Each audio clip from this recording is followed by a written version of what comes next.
Good afternoon, ladies and gentlemen, and welcome to the quarterly report for April 2016 to June 2016. I'm your host, Richard Bailey Jr., and today I'm joined by Mr. Gary A. Swaby. What's up, Gary?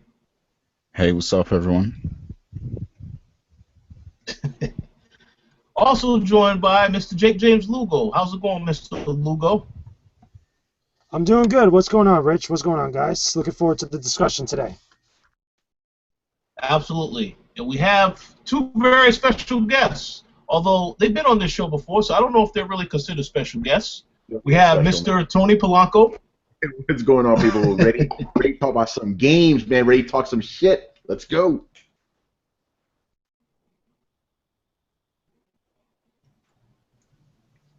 Oh, technical difficulties. Oh, I think, Rich, you didn't hear me when I did my little intro, did you? Rich, you got I yourself don't know on what mute. you just said, Gary. So, Uh-oh. yeah.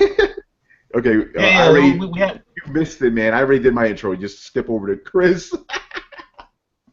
Oh, yeah, Chris. Hey, what's up, everyone? Uh-oh. Yes. Cool. So, as a quick reminder for those who don't know what the quarterly report is. Wait, what did you say? What did you say, Gary? My man, yo, you're hearing us really delayed. Yeah, Rich. I think it's delayed. Yeah, that Street Fighter's fucking You want this me- shit up. Oh, man. You want me to take over from here? Yeah, you may as well, man. All right, I'm gonna Okay. take over Well, because Rich is kind of delayed. Rich, you might have to leave and come back and see if it fixes. But yeah. So basically, this show is where we Okay. talk about the games that we liked from this quarter and a game that we disliked. So we're gonna each give 3 games that we really enjoyed from this quarter, and then a game that we didn't really, that we're kind of disappointed with, pretty much. So I'm gonna start with my man JJ. What's up, JJ? What's the 3 games that you liked?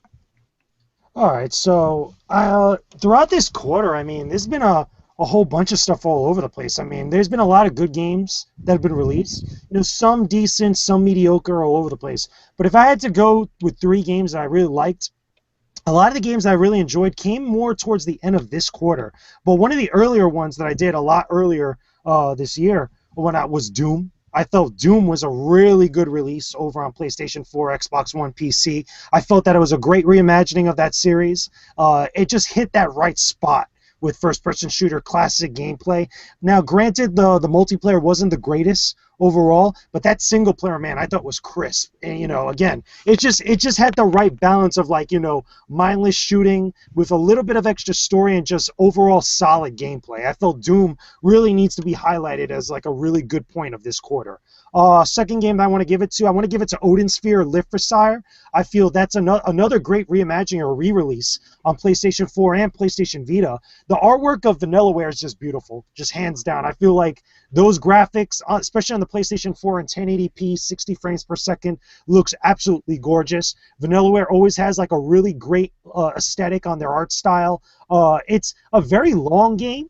Per se, you could get about 20, 30, maybe 40 hours at least just out of playing everything in the main story with that game without getting any of the extra content, and it's a very fun time. Again, it controls well, has a lot of characters to play with, a lot of secrets. It has a Metroidvania style to it and such, but overall, a great action RPG. And then finally, I want to give it to something a little bit more simple that I reviewed recently here on the Coalition. I want to give it to Pac-Man 256. Again, another game that just has real solid gameplay, highly addictive gameplay, Pac-Man 256. If you like Pac-Man, you're going to like this game. Very simple to kind of dive into. The whole kind of twist to it is that basically you're on this endless board, kind of, eating dots and eating ghosts and getting power-ups like what you normally do in a Pac-Man game. But you have basically the 256 glitch, which is also called the kill screen, that's devouring the board as you go along. So you're trying to just escape the glitch and also get the highest score that you can within a specific amount of time, and try to see how far and how high you could get your score.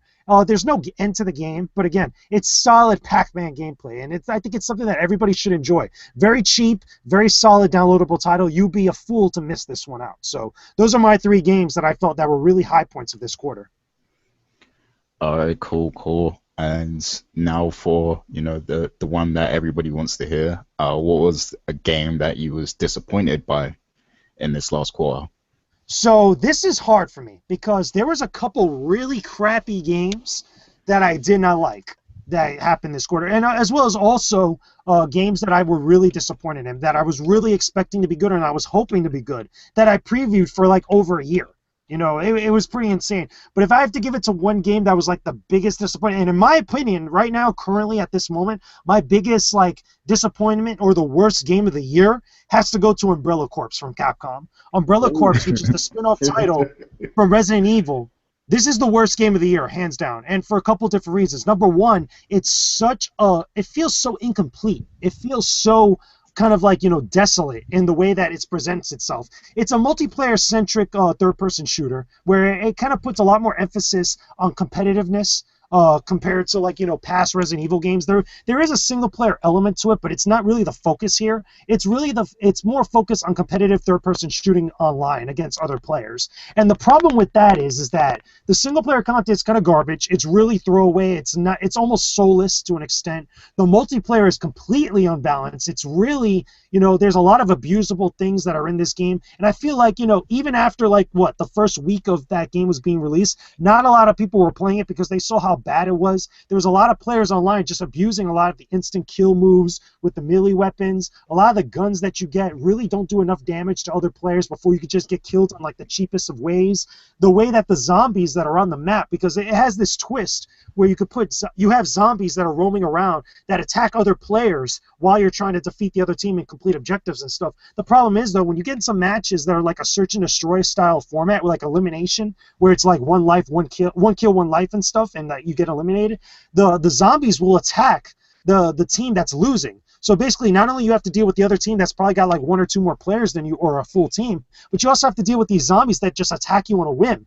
And the worst part is that sometimes they'll attack you off camera, so you can't really necessarily see where they're coming from. And like you'll think you're safe, and you'll think like there's nothing else in the room, and then all of a sudden a zombie will appear behind you and kill you instantly. And it's just really unbalanced in that way. And I feel like, they really probably didn't play test it enough. They probably didn't really kind of like tweak a lot of the mechanics and tweak a lot of the game types, which, by the way, there's only 2 game modes in multiplayer, which I think is asinine. It's completely like in a world where we have games like Overwatch and we have like other multiplayer games on PlayStation Network, Xbox Live, and PC, it's just insane to me that a game that's multiplayer centric would only have 2 game modes devoted to it. So that's my pick to the biggest disappointment of this quarter and possibly the worst game of 2016. Wow, that's a bold claim right there. The worst game of 2016. Wow, my man got bold. Okay, we're gonna move over to Chris right now. Chris, what was the 3 games that you were most impressed by in this last quarter? Yeah, my 3 most impressive games. One won't be surprising, is Dark Souls 3. I think Dark Souls is a fantastic series, and I love the 3rd entry in it. As for getting more lore out of it, it's still just as confusing as ever. I don't really understand the story of Dark Souls. Like, I always rely on Brett, our co-guy on Throwdown, to explain all the stuff going on in that game. But the combat is great. The fights are challenging.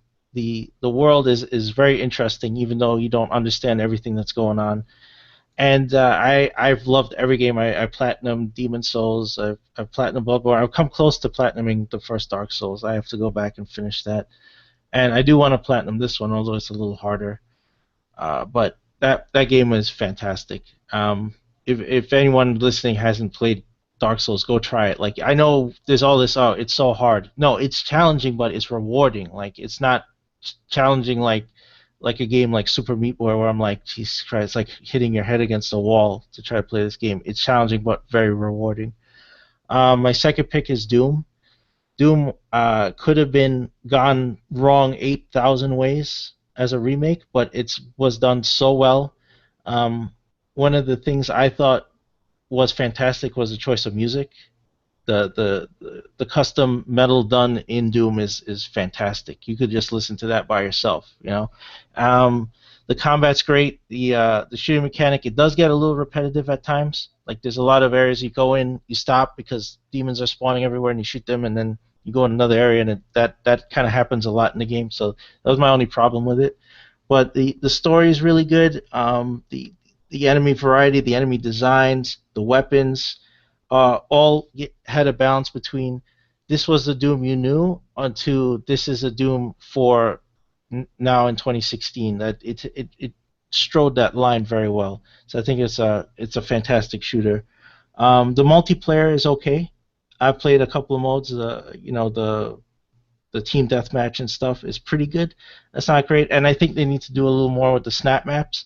I've created a couple, but there could be more in there for people, but I don't think there's enough to really hold you in that one. But it's nice that it's there. My third game actually is going to be an interesting choice. I like Enter the Gungeon.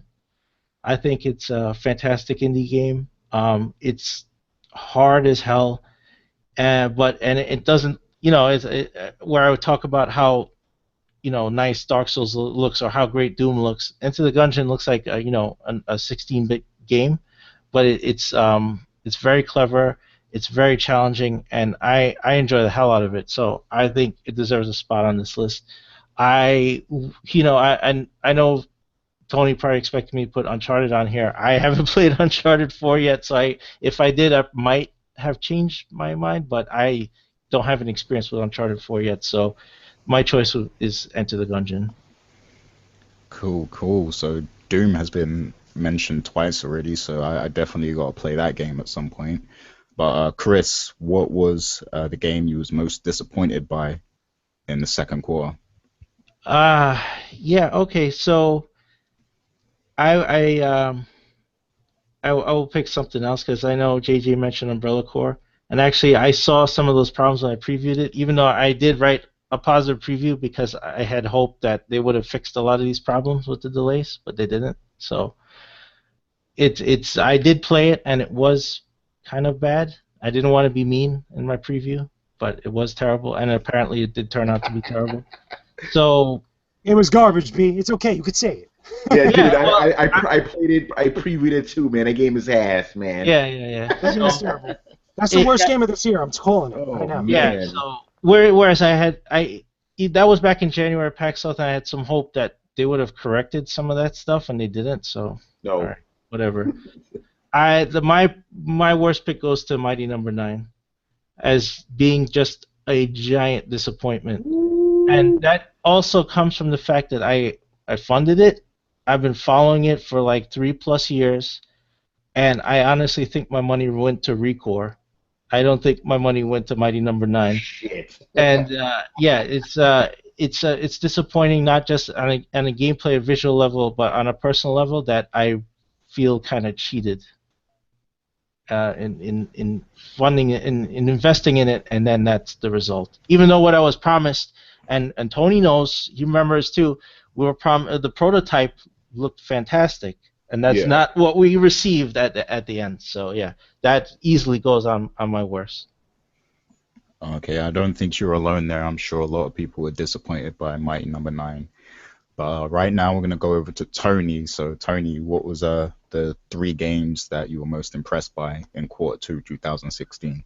All right, first up, as has already been mentioned, Doom.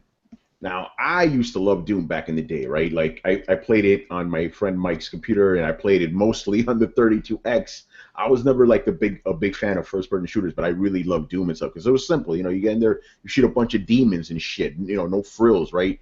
Like Chris said, this game could have gone wrong many ways, and they somehow made it feel like old Doom, but feel like a modern game at the same time. I love the fact that it's not just a corridor shooter like every other first-person shooter is. Like, when you go into a level, it pays to explore every nook and cranny in order for you to find all the level ups and stuff, which actually help you fighting all those demons and stuff. There's like different guns everywhere, but even the perk system isn't too crazy where it's like, oh my god, what do I put points to? It's like it all makes sense, And again, it's, the game, it can get repetitive towards like the latter part of it, but then I feel the last 2 levels, especially with the cool boss fights, more than make up for it. So Doom definitely got to go on my. And the soundtrack too is fucking great. The whole game looks like a cover of a heavy metal album. Like every single area in there, fantastic game. I love that. I'm still kind of playing Doom too. My next other choice, as Chris mentioned too, Demon Souls 3. Again, I was not a fan of Demon Souls, Dark Souls, or any of that. I mean, Dark Souls 3. I see how I fuck it up. So I was not a fan of Demon Souls. Didn't really care for Dark Souls 1 and 2 because of Demon Souls. But then I played Bloodborne. I'm like, ooh, this is nice. So I'm like, you know what? I'm gonna give this a shot now. While Dark Souls 3, I don't feel is as good to me as Bloodborne because it's a much slower paced game. I still like the fact that it, for all intents and purposes, it is the spiritual successor of Castlevania. We're not getting Castlevania, so this is the best you're gonna do. You know, you fight crazy monsters and stuff, and I love the co-op aspect of it. You know, like I know some people tell you you got to go in there and you got to play the whole game by yourself, and real Dark Souls fans will tell you no, that's not how you play a game. You got to team up with people and overcome the challenges. So I'm not really a guy that's into like multiplayer like that, but I think the multiplayer in the Dark Souls series is excellent, because it's really about cooperation and just figuring everything out because the world is so like esoteric. You don't really know what's happening, so it's cool to have your buddies in there trying to figure everything out with you. So, great game. And then, my next pick, obviously Uncharted 4. Now, with Uncharted 4, I was worried because I didn't think Uncharted 3 was that good of a game. I thought Uncharted 3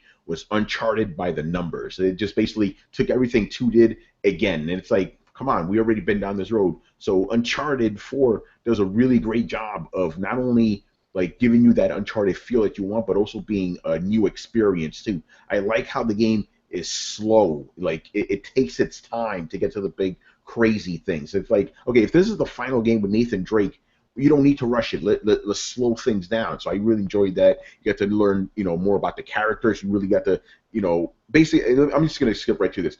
I like the fact that The Last of Us heavily influenced this game as far as storytelling and characters go, because even though you've been with these characters for all this time, you actually feel more connected to them in this game than ever before because just the characterizations, Naughty Dog, they're easily the masters of pretty much like everything now, and they've showed it with this game. I love the combat because stealth is now viable. You can actually stealth around. Like I didn't get into any big heavy combat scenes until maybe chapter 18. I was just Metal Gear style, just cracking necks while they weren't looking. But when you do get into battles, I like how the enemies they're still stupid, right? But they will flank you more, so you have to constantly be on the move and stuff. So it was really exciting, like shoot guys, get behind cover, shoot them again, run around, jump off ledges, punch them in the face and stuff. Great stuff. And I like how there's also more platforming in the game than the other games. Like I love platforming. I don't really get that out of games too much, so it was really good to have like a really big AAA game doing a ton of platforming. And then obviously Nathan Drake and all those characters, fucking great. I could go on about Uncharted. Good, look at my review. I love that shit. Still, okay, right now it's my game of the year, and unless something else comes out, it's still probably going to be my game of the year. I know some people don't like it as much, but like give me a better game that came out this year. I'm waiting. Cool. See, I'm not officially keeping a tally here, but Doom has been mentioned, 3 times already, so I definitely need to play that. Dark Souls 3 as well. I definitely need to put that on my list. So cool. Tony, what was the game that you was most disappointed by in quarter 2? It should be very, very interesting. Man, okay, if you guys have looked at the coalition right here, look at my review. I've never reviewed a game this slow before, man. Chris already mentioned it, Mighty Number 9. Now, the whole reason, and I'm one of those idiots, I'm going to call myself one of those idiots that backed this fucking game. So I'm doubly pissed because it's like, okay, you wanted a Mega Man game, right? Or not exactly Mega Man game, but a spiritual successor, right? And this tries to be it, but it doesn't. It's like you wanted like a big, beautiful tiger, right? And instead you got a shitty little Siamese cat. It's like, okay, it's technically a feline, but this isn't what I'm asking for, right? Bland levels, boring gameplay, like asinine story, horrible voice acting. Like in every department, this game fails. Like this is a game I remember I funded this shit and I don't want to play it. I'm playing it. I have to force myself to it. It got so bad I had to buy the Mega Man collection to get what I wanted. That's how bad it got. It reminds me of the episode of The Simpsons where Homer Simpson goes to like a fast food restaurant to have all he could eat, and they kicked him out because he ate too much. So my man had to go fishing. just to get what he wanted. I felt just like that. Oh man, such a disappointment. And the thing is, people go, "Oh, Tony, but it's not supposed to be like Mega Man." No, it is. That's the whole reason this shit was even started. That's why people got enthusiastic about it. And then, to make matters even worse, I was at E3. I played Bloodstained, right? That's supposed to be a spiritual successor of Symphony of the Night, and it does that excellently. It feels Bloodstained's good. Bloodstained's very good. Ooh, and then another one I wasn't supposed to be in that I wasn't expected to be a spiritual successor. Fucking Cuphead. You play it, I'm like, yo, this is fucking Contra. Like down to the controls, but both of those games feel like modern versions of what they're supposed to be. This shit, no, like this looks like not only does it look like a PS2 game, it plays like a PS2 game. Actually, you know what? That's even a disservice to PS2 because there are better PS2 games than this shit. So wow. Yeah. Wow. I said it, man. Fuck that guy, man. Fuck that. I mean, like, what's wrong with Siamese cats, though? Hey, listen, if you ask for a Siamese cat, that's cool. But if you ask for a tiger, you better get a motherfucking tiger, man. That's what I'm saying, No, I feel you. But cool. I'll go ahead and give mine right now. So, the games that I'm impressed by, I'll start off with Uncharted. Yeah, I mean, I didn't, I feel Tony when he said, Uncharted 3 it wasn't the same as playing Uncharted 2. It just kind of tried to recreate everything that Uncharted 2 did. So, I thought that this game might try and do the same, like follow the same formula and everything. But so far, I do have a lot of gripes with the game. Let me say that first of all. But I'm really enjoying the experience so far. I haven't beat the game yet, but I'm really enjoying it. The actual mechanics of the game are astounding. The presentation is amazing. I like that, when I get into battles and everything, I'm always on the brink of death, but somehow I manage to pull through. And, those moments they're so satisfying. And, all the action cutscene moments are amazing as well. So yeah, I'm really enjoying that game at the moment, and I'm impressed. I'm impressed with it from a technical standpoint. So I had to throw that on the list. Also, I'm gonna go with Star Ocean. Now I got this game just this week, and a lot of people are disappointed with it. I've read some reviews and stuff, but to be honest, I feel like a lot of the people who reviewed it, they probably aren't into JRPGs like that much. So this game so far has given me everything that I've expected from it. Like, it's met my expectations. Like, I didn't really expect it to be like a high-profile JRPG like Final Fantasy or Kingdom Hearts or anything like that. So I just kind of expected it to be a bog standard JRPG experience, and it's delivered on that so far. And so I'm satisfied with it. And we don't get a lot of JRPGs that come out, on a regular basis. So, I'm quite happy with it so far. And my final game is going to be Overwatch because, up until the point Overwatch came out, I didn't even really pay the game any attention. I didn't even know anything about it, to be honest with you. But then, I started to see more and more people talk about it. I started, looking at the trailers and stuff, looking at the art style and seeing people play it. And I started, hearing about all the competitive stuff that was going on, and I got quite interested, and that made me want to, actually reach out and try and get a review copy of the game. And I actually did the review, and I actually turned out to love it. Like, I really love this game. This has been my favorite game of the year so far, to be honest with you. And it's just, an FPS online multiplayer game, and that's surprising because I'm not the biggest FPS head, to be honest with you. I mean, I play a lot of FPS stuff, but I wouldn't say I'm a huge FPS kind of shooter kind of guy. But what really draws me to Overwatch is how it's role based. It's very role based. Like, you gotta make sure your team composition is correct, and you gotta make sure your team is playing and how they should be. They're doing the right things. So it's very tactical and strategic at the same time. And it's very different from what you would expect from a Battlefront or a Call of Duty or Battlefield. So that's what I like about it, and also, you know, the character designs are amazing. I really want them to make an Overwatch movie. To be real with you, like the art style is just fantastic. So yeah, those are the three games that I was most impressed by. As for, you know, the game that disappointed me, Uh-oh.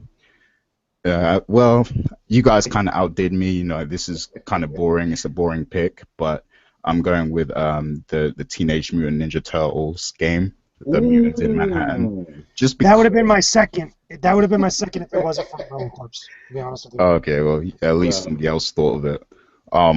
Yeah, because like it's about time we get a good Teenage Mutant Ninja Turtle game. To be honest with you, I like because we have to put up with the bad movies for one, and you know this is a property that I really enjoyed like as a child, especially like I loved the cartoons. I even loved the old movies that they made and stuff. yes. This franchise is part of my childhood, so I just want a good Teenage Mutant Ninja Turtle game because they had some really good ones back in the day on the SNES and the Mega Drive and everything. So that's what I want in this day and age, and they just keep disappointing. So yeah, I'm quite upset that this game turned out to be quite terrible. I think it was even worse than the last one. Because the thing is, with the last one, it was just well, on the PC anyway, it was broken, and it wasn't the best game. But this one just seems like it seems like they didn't even try, pretty much. So yeah, Damn. yeah, those are my picks for quarter two. So Richard, are you with us at the moment? Let me see. Yes, can you hear me? Yeah. Yeah, we hear you loud and clear. And Am, am I still delayed? Nah, you Nah. sound good now. I think turn off your camera probably helped. Yeah, that's what I was gonna say.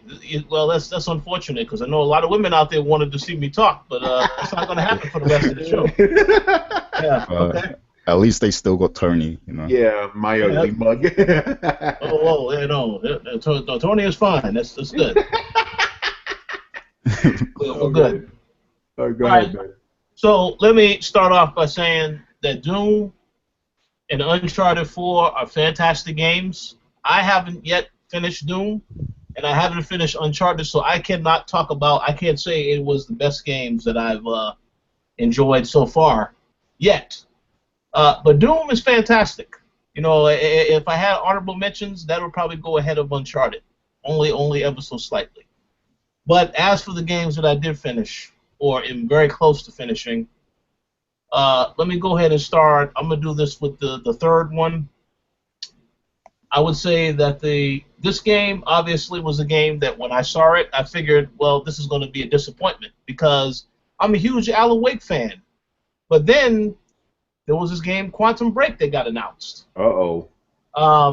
You know, I had a chance to play it because many people will tell you, I already criticized it before it even came out. I said, I don't think I'm going to like this game. I ended up loving it, though. Yeah, my review was on the website. I mean, obviously, third-person shooter.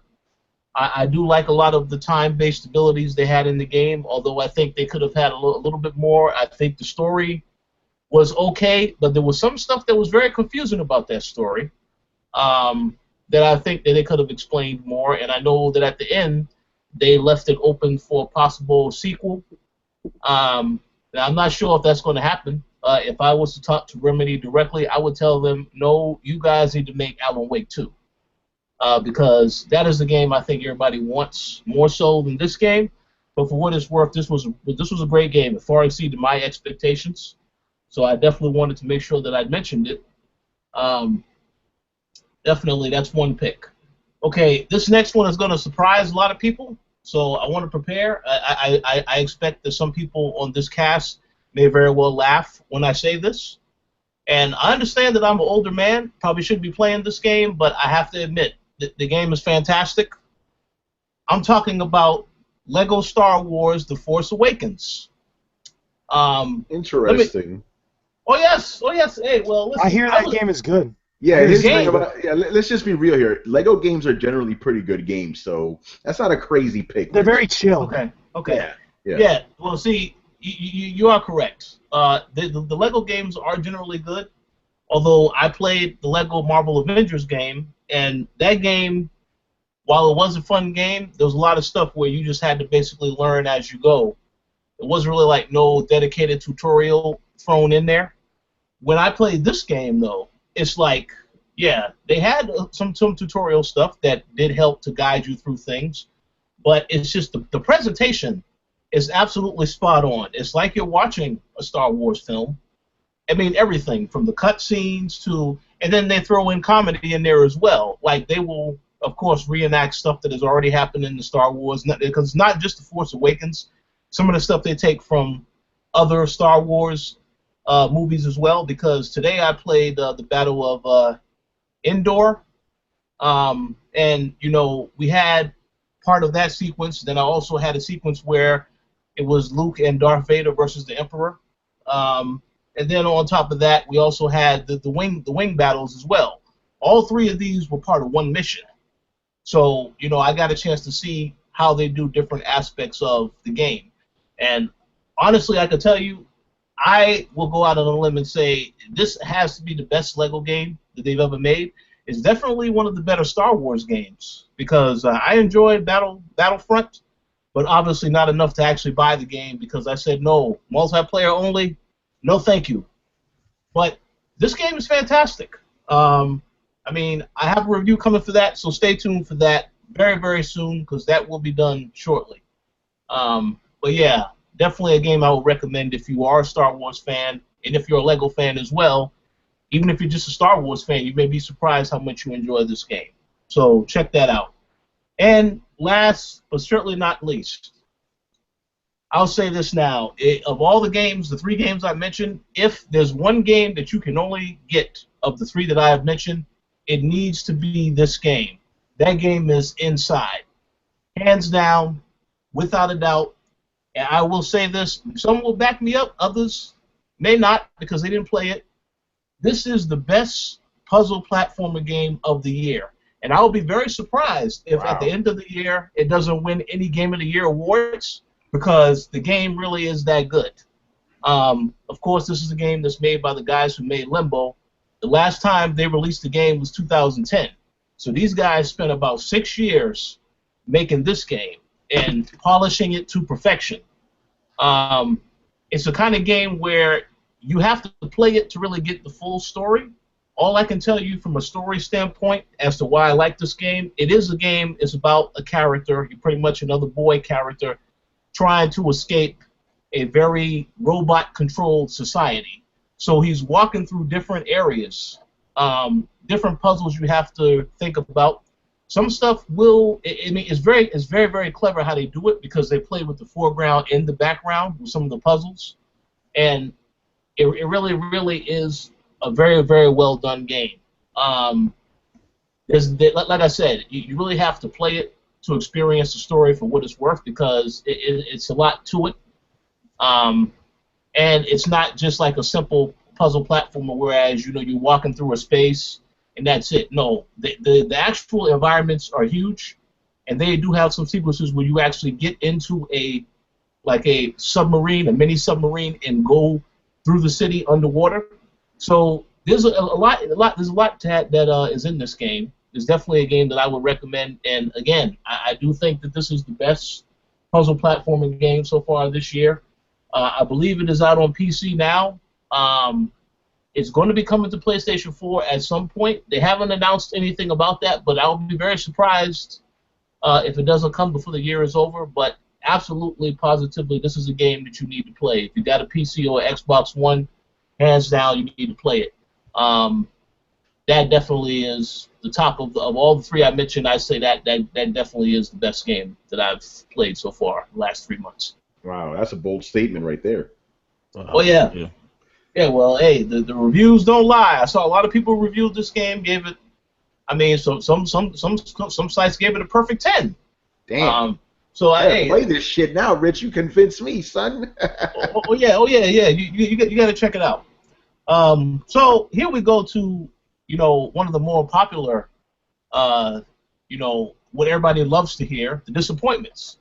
Now, I didn't play Mighty Number 9, but I'm pretty sure that is a disappointment, and I'm going to get to that later. I'm going to revisit that a little bit later. But the game that I disliked, and it's unfortunate that it had to come to this, but it's a little game called Battleborn.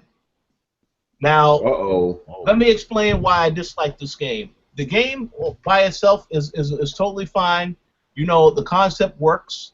It actually has more content than Overwatch, which is one of the main reasons why I said, well, yeah, this game probably is going to offer a little bit more because it has a story and all this other stuff.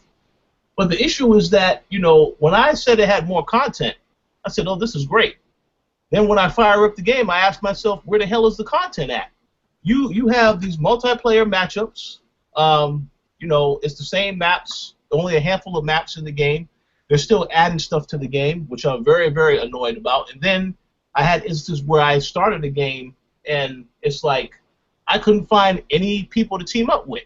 So it's as if the memo went out. People said, you know what? This game looks like trash. It's not Borderlands 3, so I'm not buying it. And that's why I couldn't find people to play with. Now, once I was able to find some people to play with, they weren't very good at the game. So obviously, you know, it's a game that requires communication, like a lot of these team-based games. If you don't have good teammates, then you're not going to enjoy the game. You're not going to get a lot of fun out of it. So that was a few issues with it. A lot of this, the game, it's a disappointing from the standpoint of it has so much more potential. And the thing is that with the dialogue, the funny characters, all the humor, they really, really want you to really want this to be like a Borderlands game. That's why I asked myself, why the hell didn't they just make Borderlands 3? But I have to say it's disappointment. It has been the biggest disappointment for me so far in the last 3 months. And the fact that the game's price has already dropped, well, that should tell you, because the game came out in May. That price dropped as soon as Overwatch came out. So that's not a good sign at all. But definitely, absolutely my disappointment. So those are my picks. You may continue, Gary. All right, cool. I liked your list of games that you did like, because that was very diverse right there. So Yeah. props on that. Okay, Yes. so we wrapped up Q2 of 2016 right there. So now we're gonna put the spotlight on Q3, which is, you know, the upcoming quarter, which covers July through to September, to the end of September. So yeah, we're gonna give one game that we're really anticipating, and then one game that we think will disappoint from that quarter. So I'll actually go first. You know, my pick for the game that I'm most anticipating is probably very predictable for you guys, but it's Final Fantasy 15, because we're finally getting this game after waiting like almost basically like 10 years or something, because at first it was going to be Final Fantasy Versus 13, and you know, obviously they kind of remade it, reworked it, and now it's Final Fantasy 15. And you know, it just feels like we've been waiting on this game for a long time, and I'm proud that I'm glad that we're finally going to get to play it. And for the game that I think will disappoint, this might, you know, cause some controversy. I'm going to go No Man's Sky. God damn it. I'm sorry, Tony, but yeah, I feel like the expectations are through the roof for this game, and I just don't feel like it's going to fulfill those expectations at all. I feel like, you know, this was a cool little game that, you know, Sean Murray and his team came up with, and they had a clear direction for it. But then when he came out to announce the game and talk about it, people kind of like blew it up, like they just ran with it. They blew it up to be more than it was, you know. And I feel like and we really don't know that much about it yet. Like there's still gray areas where, you know, we don't know a lot about what's going to happen. He's vaguely explained a few things about the game, but you know, it seems it's very focused on exploration and that sort of thing, and it seems like it's going to be a real slow-paced experience. And I feel like people are expecting, you know, something a little more fast-paced and you know, engaging than that. So I just feel like people have the wrong expectations for this game. I don't think it's going to be a terrible game per se. I just feel like people's expectations are, what what they shouldn't be basically for the game. So I feel like it's going to disappoint a lot of people. So I'll go to Chris now. Chris, what's your most anticipated and the game that you think will disappoint?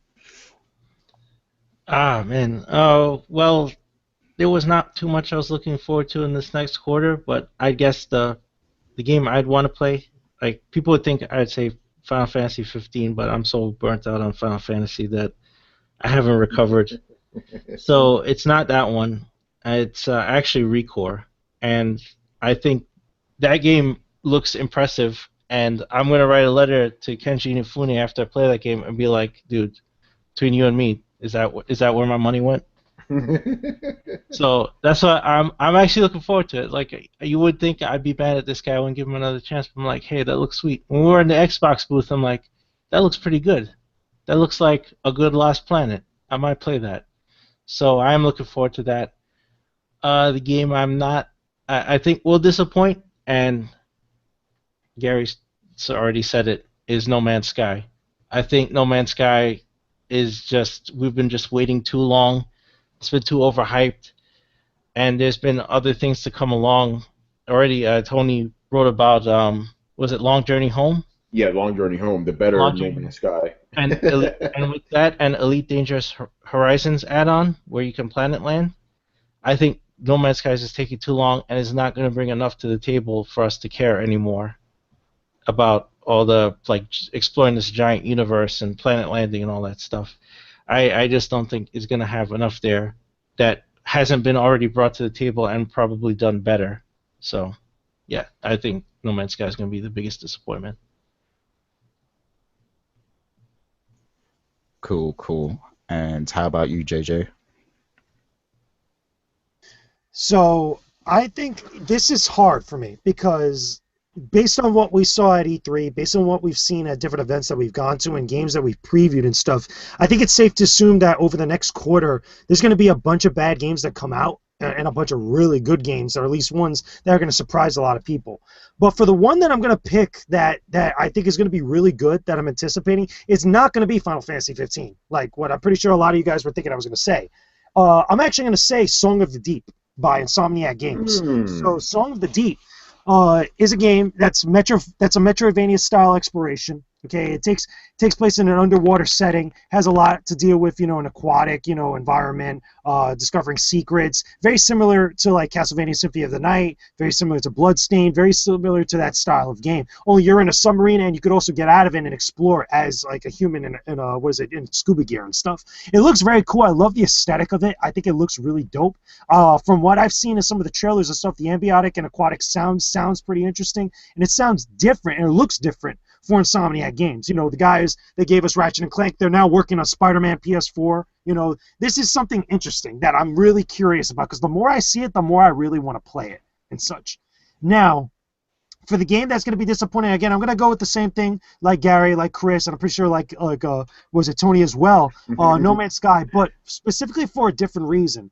And I understand that it is overhyped, and I think that a lot of that has to do with Sony. I think it's partially their fault, outside of like, the media and everybody else really kind of looking at this game and really kind of like expecting one thing or another with it by the time it's going to be released later on next quarter. But I think that just the way that Sony presented it, the way that they kind of gave an impression that they were really going all in with No Man's Sky. I think there's also still that expectation about it having PlayStation VR support, which they have not talked about. And I still think that people are still holding on to that. So when the game comes out and they realize that, like what Gary said, it's a very slow-paced game. It's not very intricate in its exploration. It isn't kind of like, dynamic in like its variety and how the planets are or the types of stuff that you can find on different planets and such. It's not going to be that mind-blowing of an experience. I feel like this game is going to be the most harshly criticized and harshly reviewed game coming out next quarter. I feel like you're going to see a lot of that reflected in the reviews that are posted out at different outlets and stuff. So I expect a full backlash outside of like the feelings that some people have had over the last maybe 3 or 4 months about No Man's Sky, with the whole debacle of everybody being the way they were to Sean from developer over there making No Man's Sky. I just think that this is going to be one of those games that everybody's going to, it's going to be the same exact thing, kind of like The Last Guardian, where everybody's really hyped up over it because we've been wanting to play it for so long, but when we finally get it in our hands, it's nowhere near going to be close to the expectations of what everybody has. Wow, that's interesting. A lot of votes for No Man's Sky right here. So Tony, how about you? What was your picks? All right. I'm going to change things up with my most anticipated, because I know everybody's expecting me to say Final Fantasy 15. I am anticipating it, but I want to give something else. Deus Ex, Mankind, not Mankind Divided, what's it, Human Revolution? I forget. It's Mankind Divided. It's Mankind Divided. I had it right the first time. So I loved Human Revolution, right? I thought it was a really good update of the cyberpunk thing that we used to see back in the 80s and stuff. And everything I've seen about this game, the customization and stuff, I guess what are they like, a robot apartheid, that whole thing going on, that's really cool to me. And that's probably like the big highlight for me of the summer. I mean, there's really not much else coming out this summer, so definitely looking forward to Dos Equis, as Torrance calls it. That's going to be a lot of fun. Great pick right there. And disappointment, I'm not going to break the streak. No Man's Sky. Here's the thing I want to talk about this game. Okay, we've been showing this game for almost 2 years, right? And we don't know anything about it. That is already raising alarms to me. I'm like, okay, you would have thought by now we would have known about the story a little bit, exactly what you're going to be doing, what the multiplayer is going to entail. We know very little about each of these things. So, and going on with what you guys said, I think this game has been so hyped that when people get it in their hands, it's not going to be what they think, because at the end of the day, and I'm not bashing independent games obviously, but it is an independent game. They're not going to it's not going to have all those bells and whistles that people expect. Like, imagine getting this game into a guy who's into Call of Duty. He's going to be like, what the fuck is this shit? Can I kill stuff? Maybe you could kill stuff. Again, we don't know enough, and that's very troubling to me. Chris mentioned before, when I went to go play The Long Journey Home, right? Within 5 minutes, I knew what that game was all about. I knew exactly what the game was about. I knew exactly what I was getting myself into. 2 years with this game, we still don't know what's going on. And the whole prospect of just exploring space is not enough. When I first saw this thing, I was like, "Oh my god, that looks crazy! It looks like the cover of a sci-fi movie from the '70s. That's great. I love the aesthetics, but we need some more than that, And I think that, like JJ said, this thing's going to get critically, not maybe not critically, but it's going to be scrutinized more than any other game, just because of that, I would even say this, because the other game that could potentially be on this list would be Final Fantasy 15. I think No Man's Sky is going to take some heat off Final Fantasy 15, I think people are more anticipating that game. So, yeah, this is going to be probably the biggest bomb of the year critically and commercially. And that's kind of sad, too, because there's something cool in there, but at the same time, we just don't know enough. Yeah.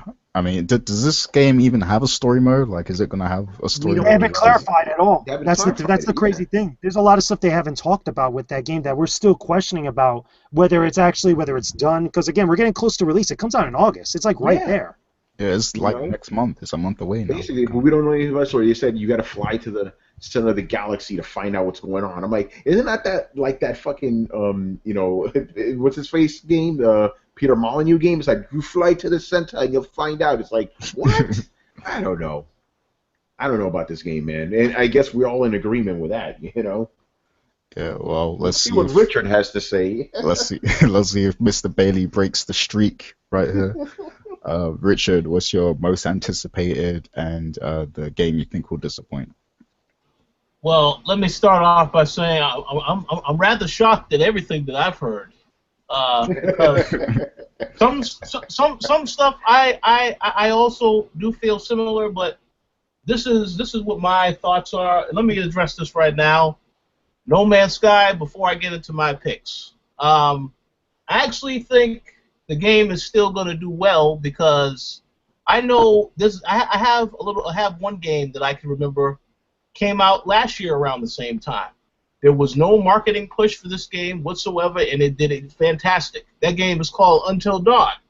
So when this game drops, it's going to be at the beginning of August before all the other games come out. So I think the game is still going to do well. Now, it will get some critics that don't like it, but I'm going to stand by Sean Murray, and I hope that he's watching this so that he can remember to send us a game as a result of me saying, yes, it's going to be awesome.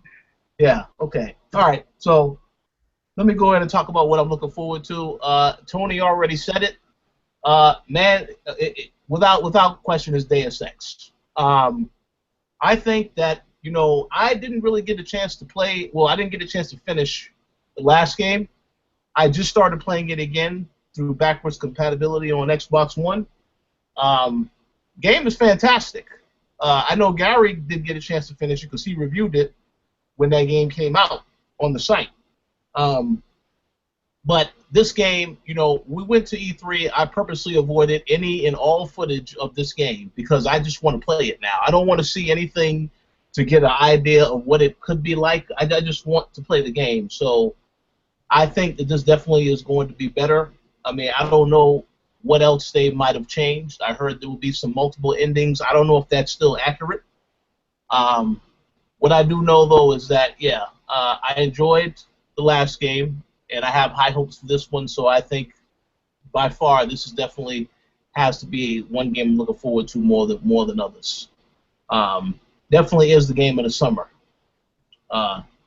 Okay, so as for the disappointment, and this is where the shock factor comes in. Uh-oh. Okay, now let me go ahead and say this: Final Fantasy 15, based on the demo that we saw at E3, I think that game is definitely going to be disappointing. But that is not the game that I think is going to be the most disappointing. You see, there was a game that came out not too long ago that both Chris and Tony purchased. They said they funded this game. It's called Mighty Number 9. Okay? This guy is also working on ReCore. I think ReCore, while it looked good, I think that there's something up with that game. Uh-oh. And I say that because I think, listen, you said that they messed up Mighty Number 9. There has to be something to this game also where it's not as good as it should be. I don't know what it is yet because I didn't get a chance to play it. The line for that game at E3, it was about a damn near 3 to 4 hour wait. Yeah, that was impossible. That was insane. I'm not. I said no. I'm not going to wait that long. Oh hell no. But something about that game, I just feel like it's going to be disappointing to some degree. I can't tell you what it is because I don't know quite yet what it is. But I like to hope that I'm wrong. But so I just because Mighty Number 9 is just so horrible. The reception has been so horrible for that game. I can't say I think ReCore is going to be good. No, I think ReCore also going to be fucked up to some degree. So now here's the thing. That's funny because based off of what you're saying, Rich, some people that I know at E3 got a chance to play it behind closed doors, and they said that it was very generic. Like it was kind of very basic and such. They played stuff that wasn't on the showroom floor that most of the public that was there was playing and such. So I could understand where you're coming from. Okay, see, well, that's hey, that's good to hear. That confirms. But that's just off a few people, though. Again, that's like not a lot of people. That's just like maybe 5-6 people that played this game behind closed doors. Oh no, well, hey, I totally understand that and I respect that. I guess we'll have to wait and see. But I just feel like because Mighty Number 9, this was such a huge game everybody was looking forward to, and it disappointed. I'm gonna be a little cautious about ReCore. Even though it looks a hell of a lot better, because the last time I saw that game last year, it was a cinematic trailer, so I was surprised we even had the gameplay footage, because to be quite honest, I didn't think the game was coming out this year. And the last thing I heard was the game might get delayed to come out later this year. Now, I don't know if that's accurate, because they haven't confirmed it yet. But it may get pushed to December instead of September. We'll see if that's true. But otherwise, I think something's up with that game, and I think everybody's going to be surprised once it comes out. Not for all positive reasons. Okay, that's definitely a pick I wasn't expecting. As for Final Fantasy, now, although I'm sure that this game will satisfy me personally, I do think that it has the potential to disappoint people as well, because the Final Fantasy brand right now, the expectations are just always so high for it, because it's such a I guess you could say it's slightly hyped up, but it's been around for a long time and people love it, and that's the main thing. But I think they're kind of struggling to please you know, the casual audience and, you know, Yeah. other people and that sort of thing. So I do believe it has the potential to disappoint people. How do you feel about it, Tony? Yeah, I mean, I'm worried because I played the both demos, right? I'm just gonna straight up say the combat leaves a lot to be desired. You just gotta hold a button and then shit just happens automatically. I'm like, where's the tactical nature of Final Fantasy? And then the camera's all fucked up too, And then I was hoping they would fix it with the second demo, and it was the same thing. The second demo, I'm gonna give it a little bit of leeway because it was just not a good demo at all. I'm just focusing on the actual combat itself. It's like, you guys said you were going to change something, and you didn't change anything. So, yeah, I mean, I'm pretty sure I'll get some enjoyment out of it because it's Final Fantasy. But, yeah, the combat has me very, very worried. Like, I don't mind it being a more action-based combat system. That's fine. It's just when the combat in Final Fantasy Type 0 is more satisfying to me than the Final Fantasy 15 combat, there's a little bit of a problem there, Yeah, definitely. I'm kind of on the flip side of that, to be honest with you. I mean, I thought that the combat for 15 and the demos that I played in and the demos that we played at E3 and such and PAX, I thought they were fine. I enjoy the combat. What I think what the problem was, especially coming out of E3 this year, was that the demo that they showed I felt was like the worst type of demo that they showed to date. Because I feel like Episode Du Sky 1 and 2.0 I thought were great demos. I felt like at that point we saw a little bit too much of this game. And then even with the Platinum demo, I still felt like maybe it was a little bit overkill, even though it was still a decent demo at heart. But the one that they showed at E3 that they demoed on the Xbox One stage or the Xbox conference stage, as well as also at the actual booth for Square Enix and and Xbox's booth, I felt that demo wasn't optimized that well. I thought that there was a lot of issues, not only with the camera, but also just the section in which you're playing and you're fighting the Titan doesn't really kind of like convey not only what you could do with the combat in of itself, but also it's like that one scripted event. Like I felt like that whole demo was a scripted event. It wasn't really like what the actual combat was supposed to be aiming for, as far as like being able to be malleable, use different tactics, use the environment to your advantage along with magic and stuff like that. You didn't get that in the Titan demo.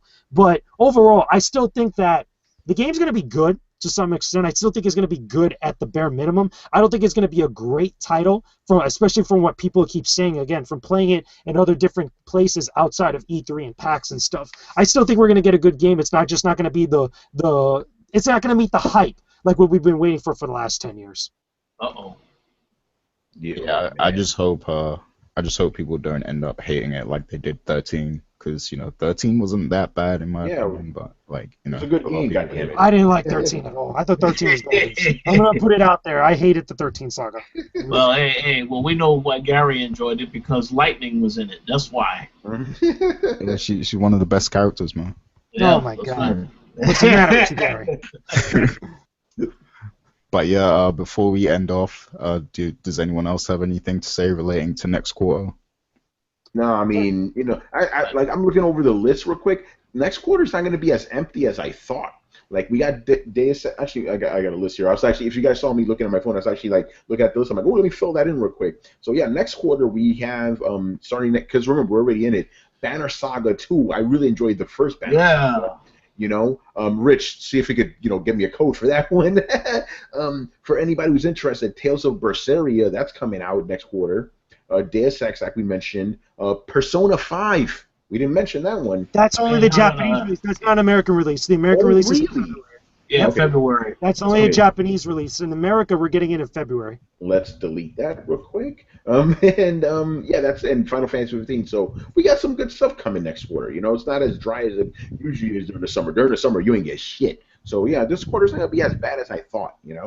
I do have a comment to make. I do agree that the next quarter is not quite as bare. I'm looking forward to Forza Horizon 3 specifically because I think that Forza Horizon 2, that is the best game, so the best racing game that I've played so far this generation. But if I could be very candid and honest, this upcoming quarter is not that bad, but the quarter after this, that is the quarter I'm looking forward to. Yeah, that's all ridiculous. All the heavy hitters coming out. So that's going to be interesting.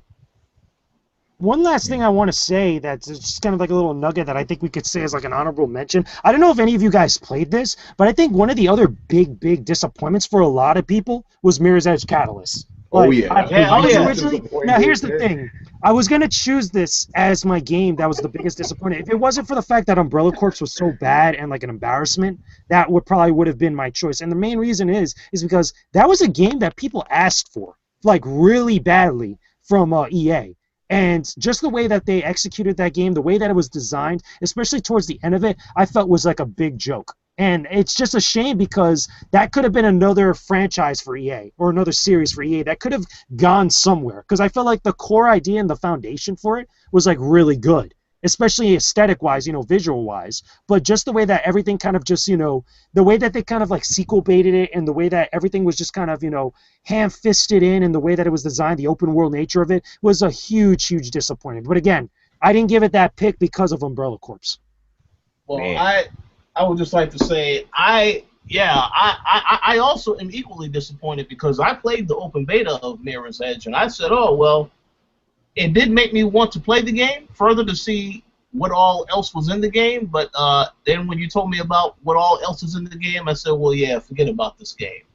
So it's rather disappointing. But yeah, it's unfortunate because I was hoping that it was going to become a franchise, but I guess not. Yeah, well, Chris, any final thoughts on next quarter? I am actually also looking forward to Forza Horizon 3. I did get to play it at E3, and it is very good. Plus, it looks amazing. Like I was surprised how good it looked. So I am looking forward to that. I also thought Persona 5 was coming out, but whoops. Okay, I guess I have to wait longer for that. Yeah. Oh yeah, sorry.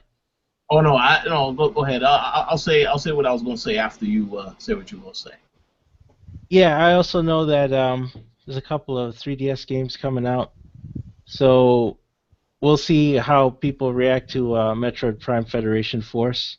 Oh man. I will not comment except that was the game that spawned a petition for its abandonment right after it was I announced. feel like that game's getting unjustifiably treated, to be honest with you. Because here's the thing, a lot of people are really upset about that game because it's not a traditional styled Metroid Prime game. And I think that rather than just accepting or at least, looking into what's there already, again, the game's been demoed at a couple events, including PAX, and they didn't have it at E3, but they had it at PAX and a few other stuff that was at New York City's Nintendo store event and such. But people are just hating on that game specifically because it's not a true Metroid game, rather than just really looking into what we got now. So I don't really we could say that that's a disappointment incoming until we've really had some time to really observe that game. I don't think anybody really has yet. Well, I'll counter that with you don't change the formula of Coke. So Metroid, people come to expect certain things. I think that's a shallow argument though, because like change is not a bad thing. Not at all. This has happened many times. There's many examples of changing how a character's or formula is that burns fans. Like you don't make Superman red and blue. Like Superman is a certain way. Like when you change him and you change the fundamentals of his character, people get upset. Same thing with Counter Captain argument America. to that: Superman Red Sun, number one. Number two, I think Well, it that's changed. Elseworlds. That's No, that's Elseworlds. Elseworlds. That doesn't count. It does. Yeah, it's still a change though, and still, I think that just no, thing that it's not a changes that change. is a That's bad an argument. alternate story. That's a shallow, unfair argument though. To be No, honest. I think it's see, fair. because I didn't fill out this petition, JJ. This was Nintendo fans. These were hardcore people who are expecting this game, who made a petition to stop it because they feel burned You're by never it. going to change the opinion of hardcore Nintendo fans. They're going to never want change on anything, period, though. But what I'm saying is that they're not looking at the game itself. They're just mad at the fact that it's not just a Metroid Prime game. It's a Metroid universe game. It's a Metroid game in the name and such. And I understand that why you could be upset. But I don't think you should just hate on the game just for the simple fact that it's going to try something new and just not accept like what's there, what Nintendo's trying to give us. They even commented on it, saying like, listen, we get what you want, but we're trying something different here with this one. At least give us a chance. And people are just being ignorant to the fact of what they're trying to do here. I don't think that's fair. All right. Well, I don't have a dog in that race. I'm just saying that's a fair argument to say though. It's like Jay is basically saying treat the game for what it is, not what you want it to be. Sure. So, And my counterpoint will be they could have just called it Federation Force and not put Metroid in it. I think that's just to sell more copies. That's a standard business practice in anything. It's like, hey, let's stamp this with a franchise, right? even though it really probably has nothing to do with the franchise. So they put it under the Metroid umbrella.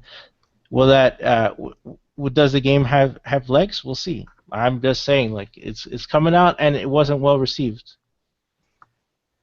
All right, well, that was an interesting little debate there. Maybe we'll revisit that discussion, on another podcast sometime, because that definitely seems interesting. Hey, Richard, you had something to say? Yeah, I just want to say one last thing, because always have to end on a very controversial note. But of course, I just want to make sure I say this for the people who looked at the release calendar and you saw that Persona 5 was coming out in September, but it's actually coming out in February. Well, there's a reason why you wanted to see that, because I think that game is possibly going to be better than Final Fantasy 15. But that's just my opinion. Don't get me mad tonight, man. All right, so we're going to go to shout-outs and end off the show now. So I'll go down the line. Chris, give your shout-outs and final thoughts. My final thoughts, I'm looking forward to the holiday this year with in terms of games, but that's getting ahead of ourselves. And I don't know, like, listen to the Throwdown. Yay! Cool. JJ? Mr. Gamer with Gains.